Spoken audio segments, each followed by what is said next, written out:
سنور کر بے پردہ باہر نکلنا یہ حرام ہے۔ پردہ کرنا فرض ہے، جیسے نماز فرض ہے، جیسے روزہ فرض ہے، جیسے حج فرض ہے، جیسے زکوٰۃ فرض ہے، ایسے ہی لڑکیوں کو، بچیوں کو پردہ کرنا فرض ہے۔ ابھی ہمارے پاس فون آتے ہیں، رمضان میں فون آیا کہ جی وہ فلاں عورت عدت میں بیٹھی ہے تو اس کے لیے پردہ، ان کے لیے پردہ جن سے پہلے تھا ان سے اب پردہ ہے۔ کسی کا انتقال ہو گیا کہ نہیں فلاں کے شوہر کا انتقال ہو گیا، اب وہ بیوی ان کی عدت میں ہے، پردہ کس کس سے ہے؟ پردہ کس کس سے ہے؟ میں نے کہا اب پوچھ رہا ہے جب وہ 80 سال کی ہو گئی ہے، جب وہ 70 سال کی ہو گئی ہے، 90 سال کی ہو گئی، اب پوچھ رہا ہے پردہ کس کس سے ہے؟ یہ پوچھنے کی بات ہے۔ ارے جب بچی تمہاری 3 سال کی تھی، 4 سال کی تھی، 5 سال کی تھی، 6-7 سال کی تھی، جب تم پوچھتے کہ جی ہمارے یہاں مول صاحب لڑکی ہو گئی ہے، ہمارے یہاں پوتی ہو گئی، نواسی ہو گئی، بھانجی ہو گئی، بھتیجی ہو گئی ہے، اس کے لیے کس کس سے پردہ ہوگا؟ بچپن سے ہی بچیوں کو پردے کا عادی بنانا ہے، لڑکیوں کو پردے کا عادی بنانا ہے، اور ان کو برقع دینا ہے، ان کے سر کے اوپر موٹا دوپٹہ رکھنا ہے۔ یہ نہیں کہ نماز کا دوپٹہ الگ ہے اور کھانے پکانے کا دوپٹہ الگ ہے، اور شادی میں تو دوپٹے کی کوئی ضرورت ہی نہیں ہے۔ شادی میں تو اچھے اچھے گھرانے جو دیندار بھی سمجھے جاتے ہیں اور باپردہ رہتے ہیں، جب شادی ہوتی ہے تو سارے پردے بھول جاتے ہیں، سوچتے ہیں کہ آج پردہ کرنا حرام ہو گیا، آج پردہ کرنا ناجائز ہو گیا۔ اگر ہم نے برقع اوڑھ لیا، اگر ہم نے دوپٹہ اوڑھ لیا تو یہ زیور کون دیکھے گا؟ یہ میک اپ کون دیکھے گا؟ یہ چوڑیاں کون دیکھے گا؟ یہ کاجل میں کون دیکھے گا؟ نعوذ باللہ۔ ایسے عورتیں، لڑکیاں مستورات ہو جاتی ہیں شادیوں میں جیسے غیر ایمان والی۔ یہود و نصارہ کا جو کلچر ہے اور ان کی جو معاشرت ہے، ان کا جو طرز زندگی ہے وہ عام ہو رہا ہے، علم نہ ہونے کی وجہ سے، عمل نہ ہونے کی وجہ سے، عبادت اور دعوت کو پھیلانے پہنچانے کو چھوڑنے کی وجہ سے۔ تو پردہ نماز کی طرف فرض ہے، روزے کی طرف فرض ہے۔ اللہ نے کہا یا ایھا النبی قل لازواجک وبناتک ونساء المؤمنین یدنین علیہن من جلابیبہن۔ نبی جی کہہ دو اپنی بیویوں کو، کہہ دو اپنی بیٹیوں کو، کہہ دو ایمان والوں کی عورتوں کو، یدنین علیہن من جلابیبہن، کہ وہ اپنے اوپر پردہ رکھیں، وہ اپنی اوڑھنیاں اپنے اوپر ڈالے رکھیں۔ پردہ کرنا فرض ہے۔ رسول اللہ صلی اللہ علیہ وسلم بیٹھے ہوئے، آپ کی بیوی بیٹھی ہوئی، اتنے میں ایک صحابی آ گئے، عبداللہ ابن مکتوم رضی اللہ تعالیٰ جو نابینا ہیں۔ رسول اللہ نے فرمایا احتجبا منہ، اس سے پردہ کرو۔ ارے یہ تو اندھا ہے، یہ تو نابینا ہے، تو نہیں دیکھ رہا۔ اللہ کے نبی نے فرمایا تم تو اندھی نہیں ہو، ارے تم تو دیکھ رہی ہو اس کو، احتجبا منہ، اس سے پردہ کرو۔ تو پردہ کرنا فرض ہے۔ اللہ نے حضرت آدم کو بنایا، مٹی سے گارا بنایا، پتلا بنایا، پھر دھوپ میں برسوں تک سکھلایا، لیکن جب حوا علیہ السلام کو بنایا تو گارا نہیں بنایا گیا، مٹی نہیں بنائی گئی اور پتلا نہیں بنایا گیا، بلکہ حضرت حوا علیہ السلام کو اللہ نے آدم علیہ السلام کی بائیں پسلی سے پیدا فرما دیا کہ عورت یہ پردے کی چیز ہے، چھپا کر اللہ تعالیٰ نے عورت کو بنایا ہے، تو عورت پر پردہ کرنا فرض ہے۔ تو پوچھنے لگے جی پردہ کس سے ہے عدت میں نے کہا عدت کا اور اعتکاف کا پردہ الگ الگ نہیں ہے۔ جو پردہ بچپن سے شروع ہوتا ہے وہی 55 تک، 60 تک، 90، 100 سال تک رہتا ہے، وہی اعتکاف کا پردہ ہے، اور وہی عدت کا پردہ ہے۔ عدت کا اور اعتکاف کا پردہ الگ نہیں ہے۔ تو ہمارے اندر پردہ ہونا چاہیے، حیا ہونی چاہیے، شرم ہونی چاہیے، اور ہمارے اندر قرآن اور حدیث کا علم ہونا چاہیے۔ وَاذْكُرْنَا، تو ہم سب مائیں بہنیں عورتیں خوش ہو جائیں کہ اللہ نے ہمیں آج کے جلسے میں جامعہ زینب للبنات میں قرآن کی بات سننے کی، حدیث کی بات سننے کی، سنت اور شریعت کے علم کی طرف متوجہ ہونے کی یہاں توفیق عطا فرما دی۔ اب ہمارے اندر پورا دین، پورا اسلام، پوری سنت، پوری شریعت آنی چاہیے۔ مولانا فرما رہے تھے 1 بجے اذان ہوگی، اس سے پہلے ہی سارے کام ہونے ہیں۔ بس 2 روایت میں اور سنا دوں۔ حضرت محمد مصطفیٰ صلی اللہ علیہ وسلم نے فرما دیا الدنیا کلھا متاع، دنیا ساری کی ساری متاع ہے، نفع اور فائدے کے لیے اللہ نے بنائی ہے۔ وخیر متاع الدنیا المرأة الصالحہ، اور سب سے زیادہ فائدے اور نفع کی چیز اس کائنات میں اگر کوئی ہے تو وہ نیک بیوی ہے، وہ نیک عورت ہے، وہ نیک لڑکی، نیک بچی ہے۔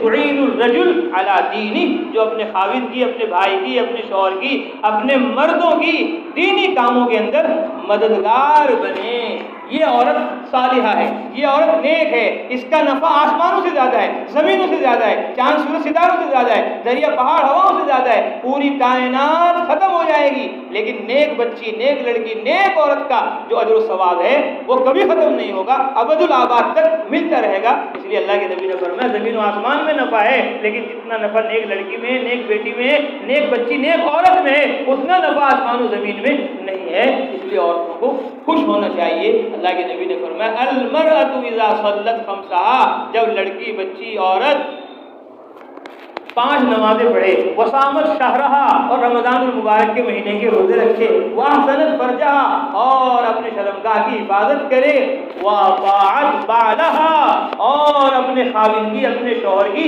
اطاعت کرے، فرما برداری کرے۔ علماء نے لکھا جیسے نماز فرض ہے، روزہ فرض ہے، جیسے پردہ فرض ہے، ایسے ہی شوہر کی اطاعت فرض ہے، اس کی اطاعت واجب ہے۔ اس کے حکم کے خلاف ورزی کرنا یہ اپنے آپ کو جہنم میں لے جانا ہے۔ اللہ کے نبی نے فرمایا رأیت النار، میں نے جہنم دیکھی، دوزخ دیکھی، فلم ارا کالیوم منظرا قط، اتنا خطرناک خوفناک منظر میں نے کبھی نہیں دیکھا زندگی میں۔ ورأیت اکثر اہلہا النساء، اور میں نے جہنم میں، دوزخ میں سب سے زیادہ جو دیکھا، عورتوں کو دیکھا، لڑکیوں کو دیکھا، بچیوں کو، بیٹیوں کو دیکھا۔ اے اللہ کے رسول کیوں؟ لما یا رسول اللہ، فرمایا بکفرہن، ان کے کفر کی وجہ سے۔ اے اللہ کے رسول یکفرن باللہ، یہ ساری عورتیں، لڑکیاں، بچیاں اللہ کے کا کفر کرتی ہیں کہ نہیں؟ یکفرن العشیرہ، یہ اپنے شوہر کی ناشکری کرتی ہیں، ویکفرن الاحسان، اور یہ احسان فراموش ہو جاتی ہیں، احسان کو بھول جاتی ہیں۔ لو احسنت الی احداہن الدہر، اگر تم پوری زندگی ان پر احسان کرتے رہو اور ایک دن ثم رات منک شیء، کچھ ان کو تم نہ دو تو یہ سب کچھ بھول جاتی ہیں، اور جو کہتے ہیں ما رأیت منک خیرا قط، تیری زندگی میں میں نے، تیرے سے میں نے کبھی کوئی بھلائی نہیں دیکھی۔ جیسے شیخ نے لکھا فضائل اعمال میں کہ اس گھروے میں تو مجھے کبھی چین ملا ہی نہیں، وہ گھر کو بھی گھروا بنا دیتی ہیں کہ اس گھروے میں تو مجھے آج تک کبھی چین ملا ہی نہیں۔ تو اس ناشکری کی وجہ سے یہ عورتیں جہنم میں جائیں گی۔ اس لیے عورتوں کو چاہیے کہ وہ اپنے خاوند کی اطاعت کرے اور احسان فراموشی نہ کرے، اور عورتوں کو چاہیے کہ وہ اپنے بچوں کی، بیٹیوں کی تربیت کرے۔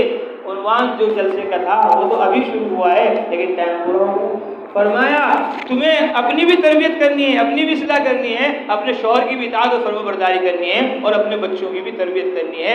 بس خلاصہ یہ ہے، اللہ نے قرآن نازل فرمایا اور یوں کہا، ایک سورت نازل فرمائی جس کا نام ہے سورہ آل عمران۔ آل عمران، عمران کی اولاد، کہ اللہ تبارک و تعالیٰ نے عمران کو کیسی اولاد عطا فرمائی؟ ایسی اولاد عطا فرمائی، ایسی اولاد عطا فرمائی، ایسی اولاد دنیا جہاں پہ نہیں۔ اللہ نے فرما دیا قرآن کے اندر ان اللہ اصطفیٰ آدم و نوحا، کہ اللہ نے آدم کو بھی چنا اور حضرت نوح کو بھی چنا، وآل ابراہیم وآل عمران، آل ابراہیم کو بھی چنا اور آل عمران کو بھی چنا۔ عمران امام تھے مسجد اقصیٰ کے، بیت المقدس کے، قبلہ اول کے۔ ان کی بیوی نے کہا، اللہ فرماتے ہیں اذ قالت امرأۃ عمران ربی انی نذرت لک ما فی بطنی محررا، اے اللہ میرے پیٹ میں جو بچہ ہے اس کو میں نے نظر مان لی ہے تیرے لیے آزاد کرنے کی، اب میں اپنے بچے سے دنیا کا کوئی کام نہیں لوں گی، اس کو صرف دین کے کام میں ہی لگاؤں گی۔ تو ماؤں کو، عورتوں کو چاہیے کہ وہ اپنے بچوں کو وقف کر دیں علم کے لیے، وقف کر دیں تعلیم کے لیے، وقف کر دیں سنت اور شریعت کو پھیلانے پہنچانے کے لیے۔ جب ماں نے بچپن میں ہی، بلکہ جنین پیٹ میں ہونے کی حالت میں ہی اپنے بچے کو اللہ کے لیے وقف کر دیا تو اللہ نے فتقبلها ربها بقبول حسن، بہت عمدہ طریقے سے ان کو قبول کیا، وانبتها نباتا، اور بہترین شاندار ان کی نشو و نما کی، اور پھر مریم علیہ السلام ان کو بنا دیا، اور ان کے یہاں حضرت عیسیٰ علیہ السلام کو اللہ تعالیٰ نے پیدا فرما دیا۔ اور پھر کیا ہوا؟ کل قیامت میں، آخرت میں، جنت میں ساری دنیا کے مسلمانوں کی ماں جنتی اللہ نے حضرت مریم علیہ السلام کو بنا دیا۔ فرمایا اے خدیجہ جب تم جنت میں جاؤ گی تو اپنی سوتن کو میرا سلام کہہ دینا، حضرت آپ کا تو نکاح مجھ سے ہوا ہے اور تو کوئی شادی نہیں، تو وہاں کون سوتن ہے؟ فرمایا ہاں تمہیں پتہ نہیں خدیجہ، اللہ نے جنت میں مریم علیہ السلام سے میرا نکاح کر دیا ہے تو مریم کو ان کی ماں نے پیدا ہونے سے پہلے ہی اللہ کے کام کے لیے وقف کر دیا، ایسے ہی ہماری مائیں بہنیں عورتیں بھی اپنے بچوں کی تربیت کریں کہ پیدا ہونے سے پہلے سوچ لیں کہ ہمیں اپنے بچے کو حافظ بنانا ہے، قاری بنانا ہے، عالم بنانا ہے۔ یہ جامعہ زینب للبنات ساری بچیوں کے لیے بھی ہے اور سارے بچوں کے لیے بھی ہے کہ اپنے بچوں کو ہمیں جامعہ زینب للبنات کے لیے وقف کرنا ہے کہ ہماری کوئی بچی کوئی بچہ قرآن حدیث سنت اور شریعت سے دور نہیں رہے گا۔ ہم بھوکا رہ لیں گے، پیاسا رہ لیں گے، بے سر و سامانے کی حالت میں زندگی گزار لیں گے، لیکن قرآن حدیث سے دور نہیں رہیں گے۔ یوسف علیہ السلام گم ہو گئے، یعقوب علیہ السلام ان کی فراق میں بوڑھے ہو گئے اور بینائی بھی ان کی چلی گئی، 80 سال کے بعد ملے، ایک روایت میں 40 سال کے بعد ملے۔ فرمایا، پوچھا بتانے والے سے، کہاں ہے یوسف؟ کہ جی مصر میں ہے۔ کیا حال ہے اس کا؟ کہا وہ تو بادشاہ بن گیا وہاں کا۔ یعقوب علیہ السلام نے فرمایا، میں یہ نہیں پوچھ رہا وہ بادشاہ ہے یا فقیر ہے، میں یہ نہیں پوچھ رہا امیر ہے یا غریب ہے، میں یہ پوچھ رہا ہوں ایمان کی، اسلام کی اس کی کیا حالت ہے؟ وہ اللہ سے ڈر بھی رہا ہے نہیں؟ اس کے اخلاق اچھے بھی ہے کہ نہیں؟ سنت اور شریعت کا پابند بھی ہے وہ نہیں؟ کہ ہاں جی وہ سنت شریعت کے پابند ہے۔ فرمایا بس اب وہ چاہے فقیر ہو چاہے بادشاہ ہو، اس کی ہمیں کوئی پرواہ نہیں، وہ دیندار ہونا چاہیے، ایماندار ہونا چاہیے۔ تو یعقوب علیہ السلام نے قیامت تک آنے والی ماؤں کو، عورتوں کو، لڑکیوں کو، بچیوں کو، ماں باپ کو سبق سکھلا دیا کہ خوش ہونے کی چیز ذلیل و حقیر دنیا نہیں ہے، نہیں ہے، نہیں ہے۔ خوش ہونے کی چیز یہ قرآن ہے، یہ حدیث ہے جو جامعہ زینب للبنات میں پڑھا اور پڑھایا جا رہا ہے۔ اللہ فرماتے ہیں قل بفضل اللہ وبرحمتہ، مسلمان عورتوں مردوں خوش ہو جاؤ، یہ قرآن اللہ کے فضل و کرم سے تمہیں ملا ہے۔ فبذلک فلیفرحوا هو خیر مما یجمعون، یہ ساری دنیا کے سونے چاندی ہیرے جواہرات سے افضل اعلیٰ بہتر ہے۔ سونے چاندی ختم ہو جائیں گے لیکن قرآن و حدیث کا جو ثواب ہمیشہ باقی رہے گا۔ اللہ تبارک و تعالی ہماری ساری لڑکیوں کو، بچیوں کو، عورتوں کو دیندار بنائے، شوہروں کی خدمت کرنے والی بنائے۔ حضرت محمد صلی اللہ علیہ وسلم کے صحابہ ملک شام گئے، وہاں سے آئے، دیکھا ہے اللہ کے رسول وہاں تو بڑے بڑے علماء ہیں اور سارے لوگ ان کو سجدہ کر رہے ہیں۔ معاذ جو سید العلماء ہیں، تمام علماء کے سردار ہیں، اللہ کے نبی میں بھی آپ کو سجدہ کروں؟ جب سارے سجدہ کر رہے ہیں تو میں بھی سجدہ کروں آپ کو؟ اللہ کے نبی نے فرمایا نہیں، سجدہ تو صرف اللہ کو ہے۔ لو کنت آمر ان یسجد لاحد، اگر میں کسی کو حکم کرتا کہ وہ کسی کو سجدہ کرے، لامرت المرأة ان تسجد لزوجها، میں عورت کو حکم دیتا کہ وہ اپنے خاوند کو، اپنے شوہر کو سجدہ کرے، لیکن سجدہ اللہ کے علاوہ کسی کے لیے جائز نہیں، اس لیے میں نے عورت کو بھی نہیں کہا۔ عورت پر اتنا حق ہے کہ اگر سجدے کی اجازت ہوتی تو عورت اپنے خاوند کو سجدہ کرا کرتی روزانہ، لیکن چونکہ سجدہ کرنے کا حکم صرف اللہ کو ہے، اس کے علاوہ کسی کو نہیں، اس لیے میں نے منع کر دیا ہے۔ تو ایسی ہماری مائیں بہنیں عورتیں دیندار بن جائیں، دین کی مددگار بن جائیں، سنت اور شریعت کی پابند بن جائیں، اس کے لیے ہم سب نیتیں کریں، ارادے کریں کہ انشاءاللہ اس مدرسے کی ہم دینی اور جانی اور مالی ہر اعتبار سے تن من دھن سے نصرت کریں گے تاکہ اس مدرسے کا فیض ساری دنیا میں عام اور تام ہو جائے۔ اس کے لیے ہمیں اپنی جان کو قربان کرنی ہے، مال کو قربان کرنا ہے اور اپنے بچوں اور بچیوں کو یہاں تعلیم کے لیے بھیجنا ہے۔ اللہ تعالیٰ اس مدرسے کو دن دور رات چوگنی ترقیات سے مالا مال فرمائے اور ہمیں اپنی جان کے ساتھ مال کی قربان کرنے کی توفیق عطا فرمائے۔ مولانا فرما رہے تھوڑی ترغیب دے دو کہ جان تو نکل گئی، بیان سنتے سنتے، بیان سننا مشکل ہے، کرنا اتنا مشکل نہیں، تو بیان میں جان نکل گئی، مال بھی نکلنا چاہیے۔ رسول اللہ صلی اللہ علیہ وسلم نے اعلان کیا کہ مال دو عورتوں، رائت اکثر عالیہ النساء، میں نے دوزخ میں، جہنم میں سب سے زیادہ جو دیکھا ہے وہ لڑکیوں کو دیکھا ہے، وہ عورتوں کو دیکھا ہے، وہ بچیوں کو دیکھا ہے، دوزخ میں سب سے زیادہ عورتیں ہوں گی۔ اللہ کے رسول کیسے بچیں گے اس سے؟ بھائی چندہ دے دو جامعہ زینب للبنات میں تو بچ جاؤ۔